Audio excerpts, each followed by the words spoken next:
This is a guide to help with formal writing. Remember to pause and rewind until you have a great understanding of what is actually expected from you.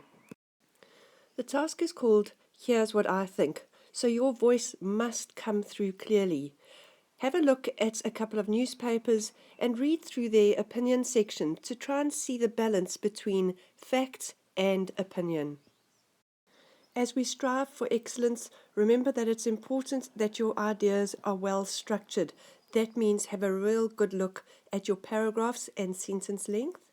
The next thing we'll look at is language features. I'll go through that in greater detail as we progress through this, but remember we are looking to command attention.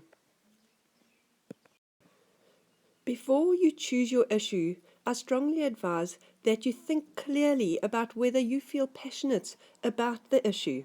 If you don't, then your personal viewpoint is not going to come through nice and strong, and that I can't stipulate enough. We want to know what you think. So can you include personal pronouns? Yes, you can. Saying things like, I strongly agree or I strongly support is what we are looking for. So is it all about just your opinion? No, of course it isn't. We want you to do some good research and back up your viewpoints. You need to use appropriate language features, and that is where Israel comes into play. Israel is an acronym which you can use as a checklist simply to remember to use these language features. You don't have to use all of them. I stands for imperative, a short, sharp sentence.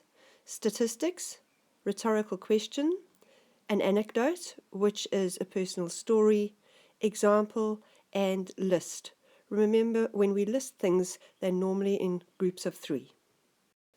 This is a possible structure for your introduction, starting with an anecdote, which normally hooks your reader in because it's got a personal note, or a rhetorical question, which gets them thinking, or simply a command or imperative.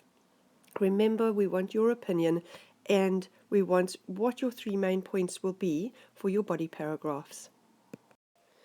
For the body paragraphs, I would suggest that you follow this format. Finally, you are looking at your conclusion. Remember, you return to your opinion, a summary of what you have been saying, and then perhaps you could end with a rhetorical question, just to leave your reader with something to think about.